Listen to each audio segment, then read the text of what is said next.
So this is a graph that compares democracy, mean years of schooling, and GDP per capita with GDP per capita on a log. And as you can see, we have clear, distinct regions. You have most of your African countries form this bottom quadrant with low mean years of schooling, mostly low democracy to mid democracy, very few fully democratic countries, and generally a low GDP per capita. Your European countries are up here. Your Americas tend to be, with a few exceptions, generally around the middle. And your Asian countries tend to be in this cluster here, with lower democracy in general, with a few exceptions, but also a GDP per capita all over the map.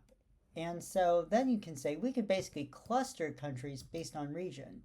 And you would then say, all right, so a lot of the Americas in Europe are pretty much indistinguishable. Cyprus is basically Europe. South Korea, Japan, Israel is tied in with right next to Belgium.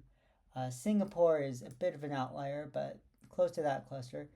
But you notice, even goes all the way down to Moldova and Albania, Armenia, and Bosnia are basically the same. Georgia and Bosnia are very similar in terms of these three indicators. They're basically the same, and so they all tie in together pretty well.